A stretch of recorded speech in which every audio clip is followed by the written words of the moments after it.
Hello students, last సెషన్లో మనం ఏపీపీఎస్సికి సంబంధించిన గ్రూప్ 1 మెయిన్స్ యొక్క సిలబస్ చూడడం జరిగింది. So in this video we cover till unit 5 there. In this video we are going to continue with the remaining chapters. So previous వీడియోలో unit 5తో మనం end చేయడం జరిగింది. Unit 5 development versus environment concept చూసాము. ఇలాగే unit 5లో మళ్ళీ unit 6లో కూడా ఎన్విరాన్మెంట్కి సంబంధించిన topics ఇందులో కంటిన్యూ అవుతున్నాయి. సో ఒక రకంగా యూనిట్ 5, 6 మేజర్ చంక్ చెప్పుకోవచ్చు. అంటే కొన్ని యూనిట్స్ చూస్తే మనకు క్లియర్గా మెజారిటీ ఆఫ్ కొన్ని చాప్టర్స్కి వెయిటేజ్ ఎక్కువగా ఉంది. కంటెంట్ వైజ్ చూస్తే మీ ప్రిపరేషన్ టైం దృష్టిలో పెట్టుకొని చూసినా కూడా, కంటెంట్ వైజ్ చూసినా కూడా, ఓవరాల్గా చూస్తే ఒకే ఎగ్జామ్ అయింది కనుక క్వశ్చన్స్ మన కాంపోజిషన్ లేదా వెయిటేజ్ కూడా వీటి పరంగా చూస్తే మనకు ఎక్కువగా వచ్చే అవకాశం ఉంది. సో అలాంటి వాటిల్లో మనకు నేను చెప్పినట్టుగా థిమాటిక్గా మనం డివైడ్ చేసుకోగలిగితే ఈ ఇన్ఫర్మేషన్ని మనకు ఈజీ అవుతుంది, ప్రిపరేషన్ వైజ్ ఈజీ అవుతుంది, సోర్సెస్ వెతుక్కోవడం కానీ ఈజీ అవుతుంది. సో ఆ రకంగా యూనిట్ 6 చూద్దాం. యూనిట్ 6 థీమ్ చూస్తే ముఖ్యంగా ఎన్విరాన్మెంటల్ పొల్యూషన్, అట్లాగే ఇందులో మెయిన్గా లెజిస్లేషన్స్ ఉన్నాయి, ఇంకా కొన్ని మిసలేనియస్ టాపిక్స్ ఇందులో కవర్ చేయడం జరిగింది. సో ఏంటని చూద్దాం. ఫస్ట్ మీరు పారాగ్రాఫ్ ఈ సిలబస్లో కనుక చూస్తే environmental pollution and solid waste management. ఇప్పుడు ఇక్కడ పొల్యూషన్, సాలిడ్ వేస్ట్ మేనేజ్మెంట్ రెండు ఒక దగ్గర ఇవ్వడం జరిగింది. అందులో మీరు సపరేట్ చేసుకుంటే కనుక పొల్యూషన్లో సోర్సెస్, అసలు పొల్యూషన్కి సోర్స్ ఏంటి, ఎక్కడి నుంచి వస్తుంది, మీరు దాన్ని టైప్స్లో భాగంగా, టైప్స్ కూడా ఇందులో ఉంది కనుక పొల్యూషన్ టైప్స్ స్పెసిఫిక్గా ఇవ్వడం జరిగింది. Air pollution, water pollution, soil pollution and noise pollution. ఈ 4 పొల్యూషన్స్కి సంబంధించి అసలు సోర్స్ ఏంటి, ఎక్కడి నుంచి వస్తుంది, వేరియస్ ఫ్యాక్టర్స్ వాటిని ఇన్ఫ్లుయెన్స్ చేస్తున్నవి ఏంటి, వాటి వల్ల ఈ ప్రతి ఒక్క పొల్యూషన్ యొక్క ఇంపాక్ట్ ఏంటి, ముఖ్యంగా హ్యూమన్ హెల్త్ మీద కానీ పర్యావరణం మీద కానీ దాని ఇంపాక్ట్ ఏంటి అనే విషయాల మీద ఫోకస్ చేయాల్సి ఉంటుంది ఈ 4కు సంబంధించి. వీటి తర్వాత పొల్యూషన్ అనేది కామన్ టాపిక్. మనకు నేను మీకు సోర్సెస్ కూడా చెప్తాను ఎక్కడి నుంచి తీసుకోవచ్చు అనేది. బోల్డ్ అండ్ రిసోర్సెస్ దీనికి ఉంటాయి మనకు. తర్వాత సాలిడ్ వేస్ట్ మేనేజ్మెంట్ అనేది ఇందులో ఈ ఫస్ట్ పారాగ్రాఫ్ సెకండ్ కాంపోనెంట్. ఈ సాలిడ్ వేస్ట్ లో రకాలేంటి, అగైన్ దీనికి మనకు ముఖ్యంగా సోర్సెస్ ఏంటి, ఎక్కడి నుంచి వస్తున్నాయి, సిలబస్ ప్రకారం చూస్తే కనుక దీని ఇంపాక్ట్ ఏంటి, సాలిడ్ వేస్ట్ అగైన్ పర్యావరణం మీద కానీ హెల్త్ మీద కానీ మనకు ఎలాంటి ఇంపాక్ట్ ఇది క్రియేట్ చేస్తుంది, మరి దానికి మనం ఐదర్ సజెస్ట్ చేయబడిన లేదా ఫాలో అవుతున్న పరిష్కార మార్గాలు ఏంటి, లేదా సొల్యూషన్స్ ఏంటి ఇక్కడ స్పెసిఫిక్గా మెన్షన్ చేయడం జరిగింది. సో రీసైక్లింగ్, రీయూజ్ ఇలాంటి కాన్సెప్ట్స్ మనం డిస్కస్ చేస్తూ గవర్నమెంట్ పాలసీస్ని టై చేస్తూ అందులోకి ఈ టాపిక్స్ చదువుకోవాల్సి ఉంటుంది. ఓకేనా, బోత్ పొల్యూషన్ అట్లాగే సాలిడ్ వేస్ట్ మేనేజ్మెంట్. ఆ తర్వాత బ్రీఫ్గా ఏం మెన్షన్ చేయడం జరిగింది మనకు యూనిట్ 5లో వి టాక్డ్ అబౌట్ రిసోర్సెస్, రకరకాల resources, social forestry, natural disaster చెప్పడం జరిగింది. ఇక్కడ ఏం చేయడం జరిగిందంటే రెమెడియల్ మెజర్స్ ఫర్ సాయిల్ ఎరోజన్కి, కోస్టల్ ఎరోజన్కి రెమెడియల్ మెజర్స్ అనేది చదువుకోవాల్సి ఉంటుంది. బ్రీఫ్గా మీరు అందులో యూనిట్ 5లో చదువుకోవచ్చు దీన్ని, లేదా జనరల్గా కూడా అసలు సాయిల్ ఎరోజన్కి, కోస్టల్ ఎరోజన్కి దారితీస్తున్న కారణాలు ఏంటి, మనం ఎలాంటి చర్యలు తీసుకుంటే వాటిని అరికట్టవచ్చు అనే దాని మీద ఇక్కడ ఫోకస్ చేయాల్సి ఉంటుంది. ఈ కాంపోనెంట్స్ తర్వాత మనకు ఎన్విరాన్మెంటల్ ఇష్యూస్ ఉన్నాయి. ఈ సెకండ్ పారాగ్రాఫ్ ఏదైతే ఉందో సిలబస్లో దీన్ని మనం ఎన్విరాన్మెంటల్ ఇష్యూస్ కింద మెన్షన్ చేసుకోవచ్చు. Leaving out this first part, ఐటీకి సంబంధించి వదిలేస్తే ఈ మిగతా ఉన్నాయి కదా, ఓజోన్ లేయర్ డిప్లీషన్ ఒకటి, యాసిడ్ రైన్ ఒకటి, మళ్ళీ అట్లాగే గ్లోబల్ వార్మింగ్ ఒకటి, ఈ 3. సో ఈ సాధారణంగా మనకు ozone layer depletion, acid rain అనేది మన ప్రిలిమ్స్ పార్ట్లో కూడా చదువుకుంటాం. ఎన్విరాన్మెంట్కి సంబంధించి చాలా బుక్లలో దీని గురించి మెన్షన్ చేయబడి ఉంటుంది. ఈ టాపిక్స్ గురించి అంటే ఓజోన్ లేయర్ డిప్లీషన్ ఏంటి, ఇక్కడ ఓజోన్ లేయర్ ఎక్కడుంది, జాగ్రఫీలో చదువుకునే ఇన్ఫర్మేషన్ మీరు ఇక్కడ ఎక్స్పాండ్ చేసుకోవచ్చు. మరి ఆ లేయర్ దెబ్బతినడానికి కారణం ఏంటి, ఓకే, దానికి ఒక మల్టిపుల్ రీజన్స్, ఒక 4-5 రీజన్స్ ఉన్నాయి, 4-5 ఫ్యాక్టర్స్ ఉన్నాయి. ఆ ఫ్యాక్టర్స్ ఓజోన్ లేయర్ని ఎట్లా దెబ్బతీస్తున్నాయి, రైట్. సో వాటికి సంబంధించి మనం ఎలాంటి చర్యలు తీసుకోవచ్చు అనే దాని మీద ఫోకస్ చేయడం. సిమిలర్గా యాసిడ్ రెయిన్ కూడా అంతే, పొల్యూషన్ సంబంధించి యాసిడ్ రెయిన్ జరుగుతుంది ఎక్కడ మీరు కాంటే ఇన్స్టెన్సెస్ ఎగ్జాంపుల్స్ ఇవ్వచ్చు, వాటికి తాజ్మహల్ కానీ ఇలాంటి ప్లేస్లో ఎలా ఎఫెక్ట్ అవుతున్నాయి ఇవ్వచ్చు. అదర్వైజ్ యాసిడ్ రెయిన్ ఏంటి, దానికి మామూలు కెమికల్ రియాక్షన్ ఏంటి, వాతావరణంలో ఉన్న ఎలాంటి పొల్యూటెంట్స్ యాసిడ్ రెయిన్కి దారితీస్తున్నాయి, ఆ పొల్యూటెంట్స్ వాతావరణంలోకి రావడానికి సోర్సెస్ ఏంటి, we kind of discuss them under air pollution. Okay, so వాటిని మనం ఇందులో కంపౌండ్స్ యాడ్ చేసుకోవచ్చు. చేసిన తర్వాత ఈ యాసిడ్ రెయిన్ జరగడం వల్ల ఎలాంటి ఎఫెక్ట్స్ ఉన్నాయి, ఐదర్ జీవజాతుల మీద కానీ లేదా మనకు ప్లాంట్స్తో పాటు, యానిమల్స్తో పాటు, హ్యూమన్స్తో పాటు జలచరాలతో పాటు if you're talking about monuments, ఈ కాంపోనెంట్స్ మనం ఇప్పుడు యాసిడ్ రైన్ మీద డిస్కస్ చేయొచ్చు. ఈ రెండు అయిపోయిన తర్వాత గ్లోబల్ వార్మింగ్ అనేది మెన్షన్ చేయడం జరిగింది. ఇంతకుముందు ప్రీవియస్ యూనిట్లో యూనిట్ 5లో క్లైమేట్ చేంజ్ ఉంది. మనకు క్లైమేట్ చేంజ్, గ్లోబల్ వార్మింగ్ మీకు కలిసి చదవచ్చు. ఓకే, ఈ గ్లోబల్ వార్మింగ్ లో మళ్ళీ అగైన్ రీజన్స్ అవే. గ్లోబల్ వార్మింగ్ కి దారితీస్తున్న కారణాలు ఏంటి, ముఖ్యంగా ఈ మధ్య కాలంలో వచ్చిన క్లైమేట్ చేంజ్, గ్లోబల్ వార్మింగ్ సంబంధించి కొన్ని రిపోర్ట్స్ రావడం జరిగాయి. ఆ రిపోర్ట్స్ ని అసెస్మెంట్ ఏదైతే ఉందో ఇండియాలో సినారియో కూడా లాస్ట్ ఇయర్ రిలీజ్ చేయడం జరిగింది. ఆ రిపోర్ట్స్ మనం చూస్తూ ఇంపాక్ట్ ఏం జరుగుతుంది, ఎంత మార్పు వచ్చింది, ఓకే, దానికి దారితీస్తున్న కారణాలు ఏంటి, మరి వాటిని అరికట్టడానికి సొల్యూషన్. ఒక రకంగా మీరు ఈ కాన్సెప్ట్స్ అన్ని కూడా ఎన్విరాన్మెంటల్ లెజిస్లేషన్ పార్ట్ తర్వాత ఉంది, వాటిలో టైప్ చేసుకోవచ్చు. సో వాటికి ముందు ఒక మిస్లేనియస్ టాపిక్ ఇందులో ఇవ్వడం జరిగింది, role of information technology in environment and health. మన కమ్యూనికేషన్ టెక్నాలజీ టూల్స్ కానీ లేదా ఇన్ఫర్మేషన్ టెక్నాలజీ రకరకాల సాఫ్ట్వేర్స్ అసెస్మెంట్లో కానీ డిజాస్టర్ మేనేజ్మెంట్ ప్రెడిక్షన్లో కానీ వీటిలో వాడుతూ ఉంటారు. అలాంటివి మనం ఇక్కడ సైట్ చేస్తూ ఎన్విరాన్మెంట్ మానిటరింగ్ కానీ అట్లాగే హెల్త్కి సంబంధించినవి కానీ ఈ టూల్స్ ఏమేమి వాడచ్చు అనేవి కొన్ని ఎగ్జాంపుల్స్ ఇస్తూ ఇండియాలో వాడుతున్న టూల్స్ కానీ లేదా విదేశాల్లో వాడుతున్న టూల్స్ కానీ ఎగ్జాంపుల్స్ ఇస్తూ ఇక్కడ రావచ్చు. ఆ తర్వాత మేజర్ చింక్ వచ్చేసి ఎన్విరాన్మెంటల్ లెజిస్లేషన్. సో ఎలాంటి లాస్ ఉన్నాయి, ఎలాంటి ఫ్రేమ్వర్క్స్ ఉన్నాయి, ఎలాంటి ప్రోటోకాల్స్ లేదా కన్వెన్షన్స్ మనకు వరల్డ్ వైడ్గా ఉన్నాయి అనేది ఇక్కడ చూసుకోవాల్సి వస్తుంది.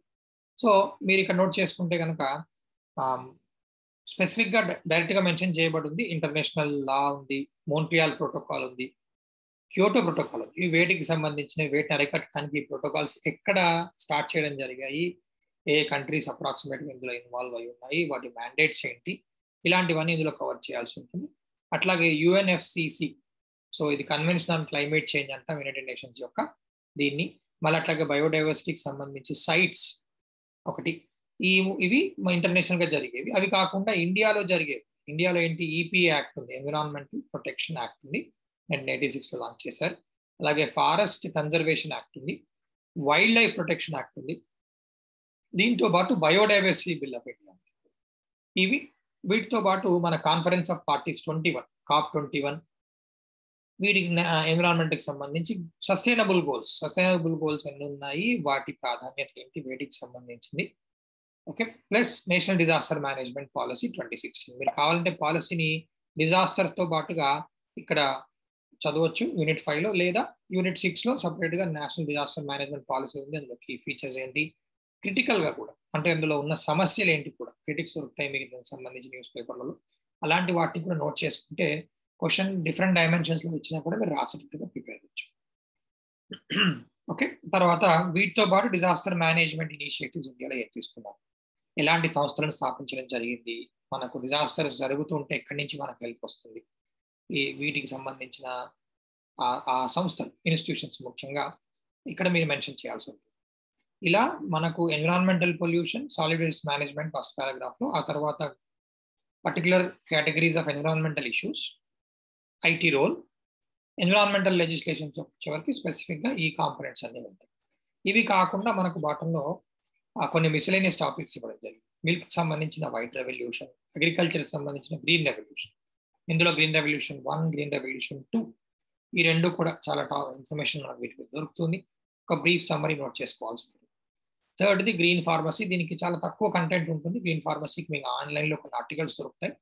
వీటి ఆధారంగా అసలు గ్రీన్ ఫార్మసీ కాన్సెప్ట్ ఏంటి, దేనికి సంబంధించి ఎన్విరాన్మెంట్కి సంబంధించి గ్రీన్ ఫార్మసీకి లింక్ ఏంటి, రైట్, ఏ రకంగా ఎన్విరాన్మెంటల్ ఇంపాక్ట్ని ఫార్మసీ రంగం వల్ల జరిగే సమస్యల నుంచి తగ్గించుకోవచ్చు, కంట్రోల్ చేయొచ్చు అనేది ముఖ్యంగా ఇక్కడ ఫోకస్గా ఉంటుంది. సో ఇట్లా 6th యూనిట్ని మనం సబ్ కేటగిరీస్గా డివైడ్ చేసుకొని చదవచ్చు. వీటికి రిసోర్సెస్ ముఖ్యంగా మీరు బేసిక్ లెవెల్ రిసోర్సెస్ చూస్తే కనుక ఎన్సీఆర్టీ క్లాస్ 12 బయాలజీ కానీ జాగ్రఫీ కానీ వీటిల్లో మనకు ఎన్విరాన్మెంటల్ పొల్యూషన్ సంబంధించి కంటెంట్ దొరుకుతుంది, సాలిడ్ వేస్ట్ మేనేజ్మెంట్ సంబంధించి కంటెంట్ దొరుకుతుంది, ఓజోన్ లేయర్, యాసిడ్ రైన్ ఇలాంటి వాటి మీద మనకు కంటెంట్ దొరుకుతుంది. మిగతావి యాక్ట్స్ ఉన్నాయి కదా, ఇవన్నీ అయితే మనకు కన్సర్న్డ్ వీటికి సంబంధించి వెబ్సైట్స్, అఫీషియల్ వెబ్సైట్స్ ఉంటాయి. ఆ కన్సర్న్ అఫీషియల్ వెబ్సైట్స్ నుంచి మనం ఇన్ఫర్మేషన్ కలెక్ట్ చేసుకోవచ్చు, లేదా యూపీఎస్సీకి సంబంధించిన ఆర్గనైజేషన్స్ పబ్లిష్ చేసే వర్క్ కానీ మెటీరియల్ కానీ, లేదా మనకు న్యూస్ పేపర్లలో దీని మీద డిబేట్స్ వస్తుంటాయి, మార్పులు జరిగినప్పుడు, లేదా వాటిని సైట్ చేస్తూ పని ఇవ్వడం జరుగుతుంది. మీరు ఈ టాపిక్ సంబంధించిన మెటీరియల్ అట్లా క్లబ్ చేసుకోవాల్సి ఉంది.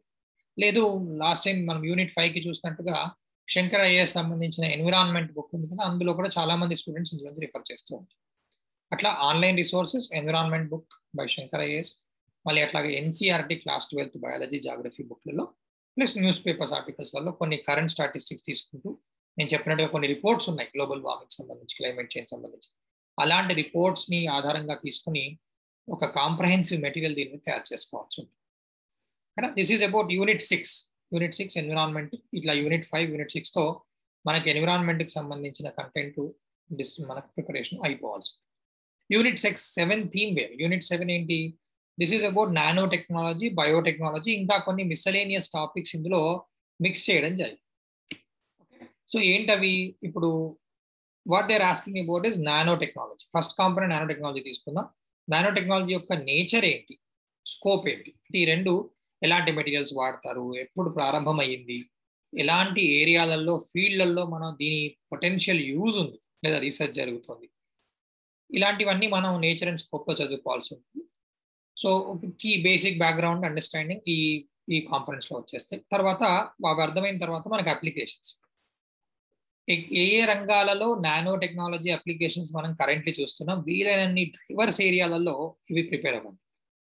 లైక్ ఫర్ ఎగ్జాంపుల్ అగ్రికల్చర్ సెక్టర్లో, హెల్త్ సెక్టర్లో, మళ్ళీ అట్లాగే మనకు వేరియస్ ఇండస్ట్రియల్ సెక్టర్స్ ఉన్నాయి. టెక్స్టైల్ ఇండస్ట్రీ ఉంది, స్పేస్ టెక్నాలజీ ఉంది, డిఫెన్స్లో ఉంది, ఇన్ఫర్మేషన్ అండ్ కమ్యూనికేషన్ టెక్నాలజీ ఉంది.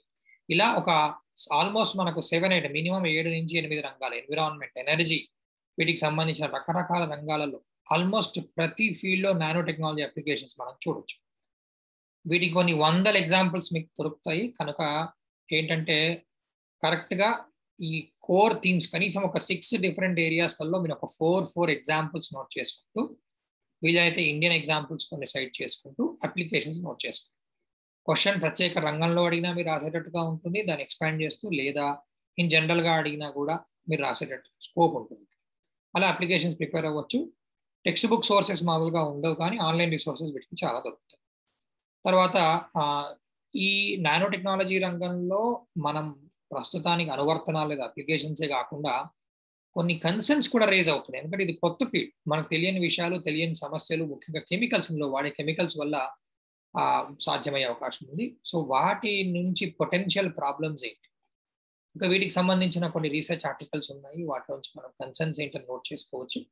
నోట్ చేసుకున్న తర్వాత గవర్నమెంట్ ఏమైనా వీటికి సంబంధించి ఏమైనా స్టెప్స్ తీసుకుంటుందా? కొన్ని రీసెంట్గా లాస్ట్ 2 ఇయర్స్లో కొన్ని ప్రభుత్వం కొన్ని మార్గదర్శకాలని ప్రచురించడం జరిగింది. సో అవి ఏంటి, ఫార్మసీ రంగంలో కానీ, అగ్రికల్చర్ రంగంలో కానీ, బయోటెక్నాలజీ రంగంలో కానీ ఇవి ఏంటి అని మనం నోట్ చేసుకోవచ్చు. ఈ కన్సర్న్స్కి మనం ఎట్లా డీల్ చేస్తున్నాం. తర్వాత నెక్స్ట్ పాయింట్ పాలసీస్. నానో టెక్నాలజీకి సపరేట్గా ఇండియాలో మిషన్ ఉంది 2001లో, అట్లాగే 2007లో, మొత్తానికి 2007లో నానో మిషన్ ఏర్పాటు చేసుకోవడం జరిగింది. దానిలో ముఖ్యమైన లక్ష్యాలు ఏంటి, మళ్ళీ దానిలో భాగంగా ప్రోగ్రెస్ ఏం జరిగింది, ఎలక్ట్రానిక్ ఇండస్ట్రీలో కానీ, లేదా మనకు బయోటెక్నాలజీ వీటికి సంబంధించిన ఇండస్ట్రీలో కానీ ఎలాంటి అభివృద్ధి అందులో జరిగింది, ఓవరాల్గా నానో టెక్నాలజీ ఇండియాలో ఉన్న స్టేటస్ ఏంటి అనే యాంగిల్లో ఇది ఆలోచించాలి. సో బ్రాడ్గా మనకు ముఖ్యంగా చూసుకుంటే యూనిట్ 7లో major component nano technology. So దీన్ని మనం క్షుణ్ణంగా చదువుకోవాల్సి ఉంటుంది, ఈ సబ్ హెడ్డింగ్స్ కవర్ చేయాల్సి ఉంటుంది. ఒక్క ప్రాబ్లం నానో టెక్నాలజీతో ఏమొస్తుందంటే మనకు సాధారణ టెక్స్ట్ బుక్లలో ఎక్కువగా రిసోర్సెస్ లేవు. కనుక యోజన కానీ, లేదా సైన్స్ రిపోర్టర్ సంబంధించిన కొన్ని వీటిల్లో, న్యూస్ పేపర్లలో కూడా కొన్నిసార్లు హిందూ లాంటి వాటిల్లో ఒక full Sunday focus nano technology మీద జరిగిన రోజులు ఉన్నాయి. అలాంటివి ఎగ్జాంపుల్స్ తీసుకుంటూ మీరు చాలా నెంబర్ ఆఫ్ ఎగ్జాంపుల్స్ వస్తే ఆన్లైన్ రిసోర్సెస్ కూడా దీనికి బోల్డ్ అని ఉన్నాయి. వేరే గవర్నమెంట్ వెబ్సైట్లు, అమెరికన్ గవర్నమెంట్ సంబంధించినవి కానీ అలాంటి డెడికేటెడ్ వెబ్సైట్స్ వీటికి వాటిలోంచి ఇన్ఫర్మేషన్ అంతా రాసుకోవాల్సి ఉంటుంది. అయితే దీనిలో యూనిట్ 7లో బయోటెక్నాలజీని కూడా మెన్షన్ చేయడం జరిగింది, కానీ ఎనీవే యూనిట్ 8లో మీరు బయోటెక్నాలజీ అవుతారు కనుక ఇందులో బయోటెక్నాలజీని మీరు పూర్తిగా ఫోకస్ చేయాల్సిన అవసరం లేదు. ఇవే components, nature, scope, applications, concerns, ఇవన్నీ కూడా మీరు యూనిట్ 8లో కూడా బయోటెక్నాలజీకి సంబంధించి ఫోకస్ చేయవచ్చు. బయోటెక్నాలజీ మళ్ళీ ఎట్లాగే జెనెటిక్ ఇంజనీరింగ్ కొంచెం క్లమ్జీగా ఒక దగ్గర పెట్టడం జరిగింది. మీరు ఆర్గనైజ్ చేసుకుంటే 8లో కింద దించి చదవండి, 7లో నానో మీద ఎక్కువగా ఫోకస్ చేయండి. రైట్. ఆ తర్వాత మిస్లేనియస్ టాపిక్స్ కూడా ఇవ్వడం జరిగింది. ఏమేంటి? బయోడైవర్సిటీ ఒకటి. బయోడైవర్సిటీ అనేది మనకు ఓవరాల్ ఐడియా, అంటే ఎంత ఎంఫసిస్ ఉందనే విషయం మీకు అర్థం కావట్లేదు. బట్ ఏంటంటే బయోడైవర్సిటీ సంబంధించిన కొన్ని కోర్ బేసిక్ కాన్సెప్ట్స్ ఉంటాయి. అవి మనకు ఎన్సీఆర్టీ క్లాస్ 12th బయాలజీలో కవర్ చేయడం జరిగింది. బయోడైవర్సిటీలో రకాలు కానీ, ఇండియాలో స్టేటస్ కానీ, లేదా బయోడైవర్సిటీ థ్రెట్స్ కానీ, అట్లాగే బయోడైవర్సిటీకి సంబంధించి వాటిని మనం పరిరక్షించడానికి తీసుకుంటున్న చర్యలు, ఇందులో రకరకాల ప్రాజెక్ట్స్, రిజర్వ్స్ గురించి ఇన్ఫర్మేషన్ ఉంటుంది. ఇవి మనకు ఎన్విరాన్మెంట్ బై శంకర్ ఐఏఎస్ బుక్లో ఉంటాయి అందులోంచి, లేదా మనకు క్లాస్ 12th ఎన్సీఆర్టీ బయాలజీ బుక్లోంచి అవి చదువుకోవచ్చు. అట్లాగే కరెస్పాండింగ్ తెలుగు అకాడమీ బుక్స్ కానీ, స్టేట్ బుక్స్ కానీ వాటిలో ఈ కంటెంట్ ఇన్ఫర్మేషన్ ఉంటుంది. లేదు మనకు జాగ్రఫీలో కూడా ఈ కంటెంట్ దొరికే అవకాశం ఉంది. అట్లా మీరు రెండింటి కాంబినేషన్లో దీనికి సంబంధించిన ఇన్ఫర్మేషన్ తయారు చేసుకోవచ్చు. ఒక కోర్ కాన్సెప్ట్ బయోడైవర్సిటీ సంబంధించి బిల్డ్ చేసుకోండి.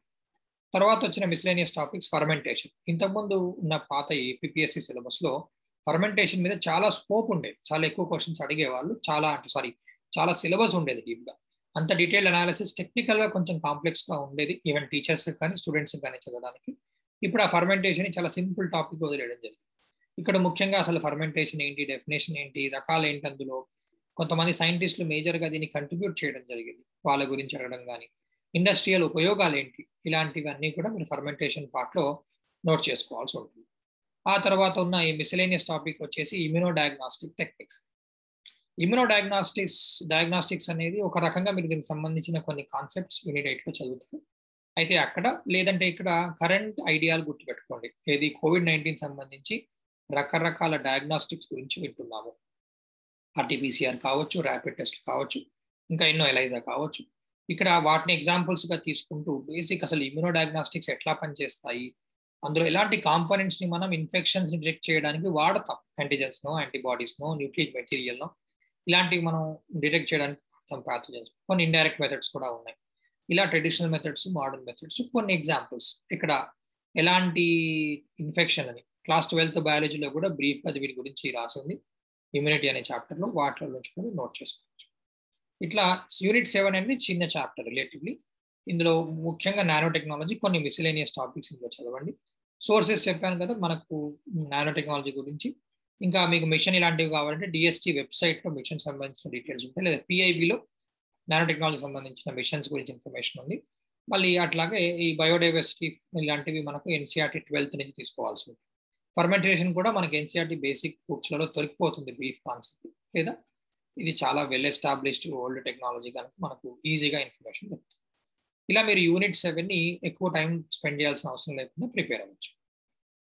Next will move on to unit 8. So unit 8 అనేది మనకు మళ్ళీ ఒక హెవీ టాపిక్. ఏపీఎస్సి పాత సిలబస్లో కనుక మీరు చూస్తే, ఏపీఎస్సి పాత సిలబస్లో వీటికి సెక్షన్ 2లో అప్పుడు 3 యూనిట్స్ ఉంటాయి. 3 యూనిట్స్ కింద దీని ఇన్ఫర్మేషన్ మనకు అప్పుడు డిస్ట్రిబ్యూట్ చేయడం జరిగింది. ఇప్పుడు అట్లా కాకుండా ఏం చేశారంటే దీన్ని ఒకే యూనిట్లో పెట్టడం జరిగింది. ప్రిపరేషన్ వైజ్ ఇది కొంచెం హెడేక్గా ఉంటుంది, ఎస్పెషల్లీ నాన్ బయాలజీ బ్యాక్గ్రౌండ్ వాళ్ళకి.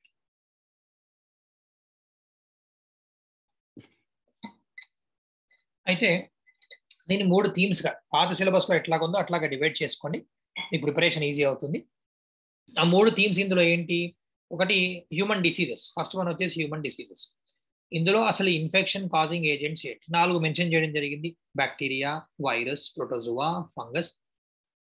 ఈ 4 గురించి బ్రీఫ్గా చదువుకోండి. ఏంటి, ఎలాంటి ఆర్గానిజమ్స్ కాజ్ చేస్తున్నాయి, ఎగ్జాంపుల్స్ ఏంటి, వీటిని ఎట్లా డీల్ చేస్తాం, ఎట్లా ప్రివెంట్ చేస్తాం అనే ఒక బేసిక్ ఐడియా ఇందులో క్రియేట్ చేసుకోండి.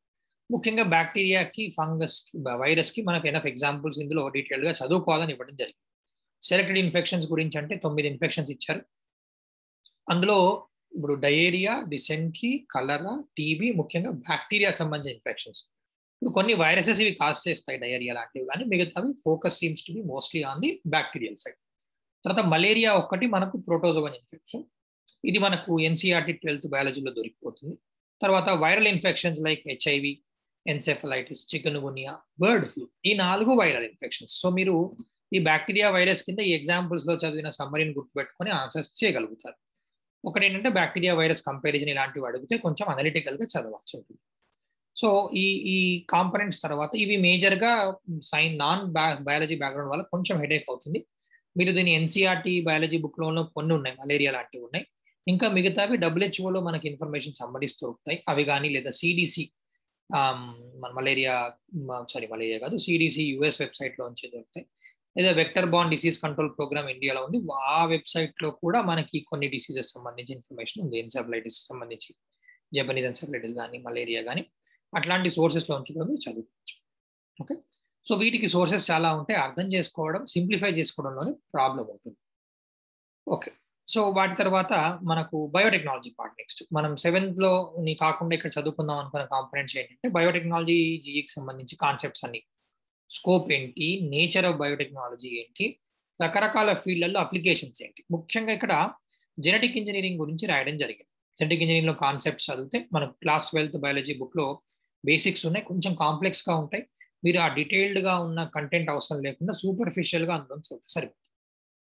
సో అగ్రికల్చర్ సెక్టర్లో ఇప్పుడు tissue culture applications, tissue culture ఎలా చేస్తారు, దానికి సంబంధించి అగ్రికల్చర్కి ఉపయోగం ఏంటి, ప్లాంట్స్ కానీ వాటి గ్రోత్ కానీ సంబంధం ఏంటి. ప్లస్ వాటి తర్వాత అగ్రికల్చర్ సెక్టర్లో ఇంకా బయోపెస్టిసైడ్స్, బయోఫర్టిలైజర్స్, బయోఫ్యూల్స్, ఈ 3 చదువుకోవాలి. Straight forward. ఇంతకుముందు ఎగ్జామ్స్లలో రెగ్యులర్గా ఇయర్ ఆఫ్టర్ ఇయర్ వీటిలో క్వశ్చన్స్ అడుగుతూ వచ్చారు. సో ఒక బ్రీఫ్గా 10 మార్కర్ క్వశ్చన్ సరిపోయేటట్టుగా బయోపెస్టిసైడ్స్, బయోఫర్టిలైజర్స్ డెఫినేషన్స్ ఏంటి, అందులో రకాలేంటి, ఎగ్జాంపుల్స్ ఏంటి, ఉపయోగాలు ఏంటి, సమస్యలు ఏంటి, ఈ ఏరియాస్ కవర్ చేసుకుంటూ మీరు బయోపెస్టిసైడ్స్ అండ్ బయోఫర్టిలైజర్స్ చదువుకోవచ్చు. బయోఫ్యూయల్స్ కూడా ఎన్నో రకాలు ఉన్నాయి. అగ్రికల్చర్ సెక్టర్లో ఇది మనకు బయోఫ్యూయల్, నేషనల్ బయోఫ్యూయల్ పాలసీ కూడా ఉంది, వాటిలో రకాలు మెన్షన్ చేయడం జరిగింది. వాటిని నోట్ చేసుకుంటూ బ్రీఫ్గా బయోఎథనాల్, బయోడీజిల్, బయోగ్యాస్ ఇలాంటి వాటి మీద మీరు ఫోకస్ చేయొచ్చు. అగైన్ ఆ ఉపయోగాలు ఏంటి, నష్టాలు లేదా సమస్యలు ఏంటి, ఎదుర్కోవాల్సిన సమస్యలు ఏంటి, వీటికి సంబంధించి మన ఇండియన్ గవర్నమెంట్ మనకు కొన్ని టార్గెట్స్ ఉన్నాయి, అవి రీచ్ అవ్వలేకపోతున్నా అవేంటి, వాటి మీద కొన్ని స్టాటిస్టిక్స్ నోట్ చేసుకోండి. పర్సెంటేజ్ ఎంత ఉంది, ఎంత రీచ్ అవ్వగలగం, ఎప్పటికీ టార్గెట్స్ ఎప్పుడు ఉన్నాయి, ఇలాంటి వాటి మీద ఫోకస్ చేయండి.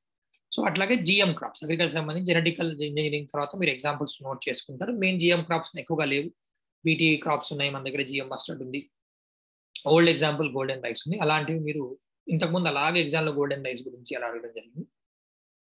వాటికి సంబంధించిన కొన్ని స్పెసిఫిక్ ఎగ్జాంపుల్స్, టెక్నాలజికల్ ఆస్పెక్ట్స్ ఉన్నాయి, అవి చదువుకోవాల్సి ఉంటుంది.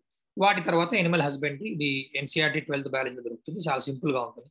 ఎనిమల్ హస్బెండరీ, ఎనిమల్ మెయింటెనెన్స్ కానీ, కేర్ కానీ, మనం ఎట్లా వాటిని హ్యాండిల్ చేస్తున్నాం, బ్రీఫ్ సమ్మరీ మనకి ఎన్సీఆర్టీ 12th బయాలజీలో ఉంది, అది చదువుకోవచ్చు. Plus transgenic animals, genetic engineering ద్వారా యానిమల్స్ని ఎట్లా మాడిఫై చేయొచ్చు, ఎలాంటి ఉపయోగాలకు మనం మాడిఫై చేస్తున్నాం, వీలైన వాటికి కొన్ని కరెంట్ ఎగ్జాంపుల్స్ నోట్ చేసుకుంటూ చేయండి.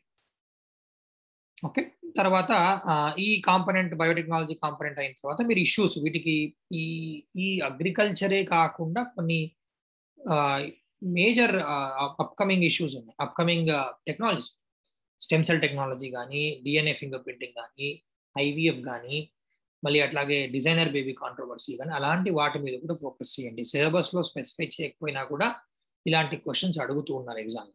ఓకే, ఆ టాపిక్స్ ఇక్కడ మీరు కవర్ చేస్తారు, కొంచెం ఎక్కువ సమయం దీనికి కేటాయించాల్సి ఉంటుంది.